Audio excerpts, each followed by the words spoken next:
So Jordi, I remember both of us 1 year ago here in this office talking about the new regulation in Brazil. We were already approaching the date, 1st of January. We were already having the first certificate for the market. It seems 1 year, ages ago, but it was It intense. seems a lot more than 1 year ago. I even remember earlier than that. I think it was June, July. The new regulation was. They kept postponing it, and nobody knew anything. The regulation was not out, and nobody knew what to do. So, as you say, all of a sudden it was a race at the end of the year, and definitely created a lot of stress to our team. But I believe we achieved to be in January. We know this feedback from our clients. We were the first aggregator in the market. We had the biggest number of providers already certified. We also certified our aggregator platform, and in the end, we can consider it was a success. But definitely there was a lot of work and a lot of requests from clients as well. I remember that the main concern was the new regulation, how much content will get regulated, because it's not an obvious question, and we're still living it up to today, because not all game providers were ready, not all game providers entered the market, not all game providers that were entering the market were certifying all the games. So, and then we are still on this process on getting more and more content. And what you say, that we were able to handle this by the 1st of January to be the aggregator with most games and game provider ready for Brazil. For me, the biggest challenge has been also that it's a complete different country. It's very different from Europe, even though we have a cultural connection between Spain and Brazil. We could say we are a little bit Latin yeah, culture. exactly. And when speaking with people from there, even our account managers, it's easy to understand each other. But the legal framework, and because from Alea, we said from the beginning we want to have a local entity there, and we did. I think a very good job explaining providers, the withholding tax, all the tax framework, and even now there's some nuances that we didn't even fully understand, and now we have the full picture. But the legal team this time, not only the partnerships team and the sales and account management team, but also the legal team had a lot of work to do. No, absolutely. I remember because of all this process, all this uncertainty coming from the clients. We, as you mentioned, we were educating provider, but we were also educating clients there, because the landscape and the scenario that we were living there, nobody had 100% a clue of what's going on. No, and we also learned from clients as well, because they obviously some of our clients, they had very good connections with the regulators for their positioning in the market, and in the end, what we needed to do is to pick different info points.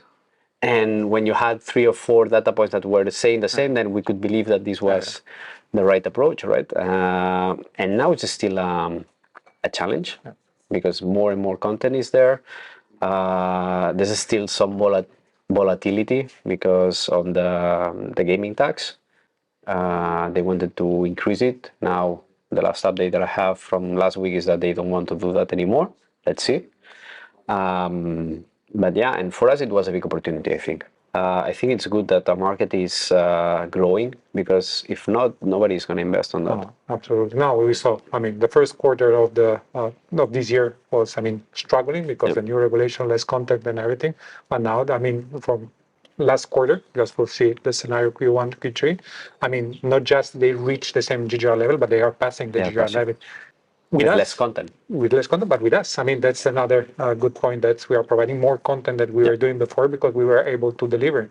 And in fact, we had some competitors that are also getting content from us, and some competitors became clients, which is an interesting scenario that we are not making names. No? Okay. No. Okay. No need. No, and I think also another point that is interesting to reflect on is local talent. Okay. We are very proud of having the office in Barcelona, and all the tech team is here, but we were able to identify key people in Brazil, even local people from Brazil that are living abroad, but and this allows us to have a better communication with our clients, with providers, and also putting in place a support team that can really work on the schedule of Brazil. This is something I think it's a must. No, I know, because that's one of the change. We did it even before the regulations kicked in, Yep. but we had to arrange all the service level that we were offering there. So giving not just 7 days a week, but also covering Latam and Brazil schedule. So it was another challenge on top of the whole challenge that we had with the games, with the clients, with the game providers. So it was interesting. And on top of that, we had the federal license. No, dynamics are very different because they don't have the knowledge, the player that didn't play in land base. Yeah, correct. They are new to casino and they are new to online directly. So this obviously is a complete different profile than Europe, and we're seeing that in the games that they play. We have a lot of Asian games performing really well. It's probably one of the most concentrated market in terms of product of games, right? Correct. PGSoft, Joel Stripe, Tigrinho, Stripe. I mean, with very few providers and very few games, you can have a lot of traffic. But operators are requesting more and more content. So I expect that this big share is gonna go down in 2026. No, I agree that it's a kind, I would say, less sophisticated player than Europe because it's coming directly from the online. Yeah. Also mobile driven because 84%, yes, 84% is mobile. Influencer had a huge weight there. Yeah. Payment wise, it's Pix that is dominating the market. It's really an ecosystem inside the iGaming, and it's really interesting our experience there. The relationship we had with game providers and obviously the team that managed that, it was a key, the key differentiation that allow us to really receive all the certificates as soon as the provider had it. Because in the end, when a provider certifies the games, then they need to send it to all the clients, and then we know we need to do the branded games report. So this, to be live in Brazil under the new regulation, there's a lot of work from the provider, even if the operator takes the games through us, right? So no, what do you think about that? No, absolutely. I mean, it was an effort and thanks to the good relationship with the game provider, absolutely. But I never saw different teams in Alea working so close to achieve a goal like the 1st of January, that was the deadline to go together. I mean, we have the partnership that also we're working with the game provider, the certification agencies as well. Yes. That it was a big challenge because we had a huge bottleneck. And everybody was asking them. And everybody was asking having the ability to convince them to put you in priority, prepare all the information so it's so smooth for them to do the integration certification with us, then obviously it's easier to prioritize us if others are not really putting it easy for you. And then also having all the legal entity, all the due diligence, so the legal department as well, signing all the agreements, the local agreements with the local entity, with the providers. It was definitely a very good coordination job done by the whole team. It's coordination. It was, I mean, they felt the pressure of the deadline, which, I mean... Pressure was felt. I mean, everybody felt it. I didn't. No. Now, it's good that those months are in the past, but definitely the team responded very well. We went for some team building activities and rest afterwards. Very well. It was a good reward. But yeah, we did a very good job.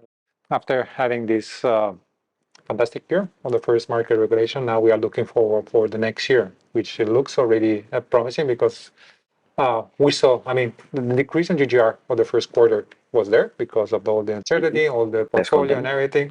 Now we saw that we are not just reaching the same level as 2024, but we passed that.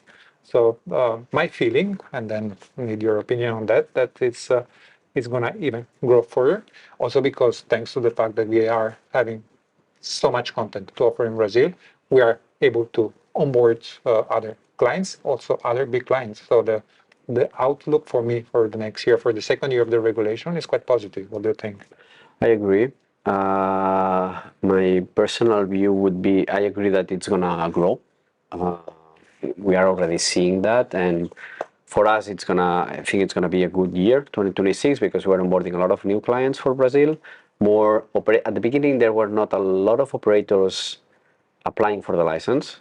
They were insecure on the legal framework of the new regulation. But now we are seeing more and more. So definitely the market is going to grow. A little bit more competition, which is always good. And I think what it's going to be also a key driver is that as we will have more and more content, and even right now, PGSoft, Pragmatic, and Stripe, they are the top providers for this market, and specific games, they take a lot of share. My belief is that we are going to see other game providers, other games take little by little this market share, and it's going to be more diverse as the players get more and more mature and get more used to this online content. No, absolutely. That's we're foreseeing that already, because if the path, that's the growth of GGR that we are seeing at the moment will just go there, we pass. But also another trend that I've noticed that what we are always talking about, Brazilian operator moving from non-regulated to regulator because of the regulation, but we are now starting to see European operators entering the market. That's going to be quite interesting because they can bring some knowledge. Europe is very saturated, and they have money and they want to expand. So, and they're in a sense sophisticated because they have been working on the regulation for many years now. And this is a clear advantage. It's a clear advantage, of course. And we lived ourselves. That's you have to know the market. You have to know the players. That's why we have account managers from Brazil, sales from Brazil, because the similarities and the being from the same country has an impact, which is going to be a kind of barrier for Europeans and other countries operated that enter in Brazil. But at the same time, they can bring more competition into the table. It's going to be an interesting outlook. How to do promotions, correct? How to reactivate players, and tech support. If they can build tech support there, they know maybe how to retain better players. But also acquisition is going to be a challenge for them because you have to know the culture of the Brazil, plus the limitation they have in their marketing. So it's going to be interesting. It's going to be interesting year, I agree. Let's see what we can do.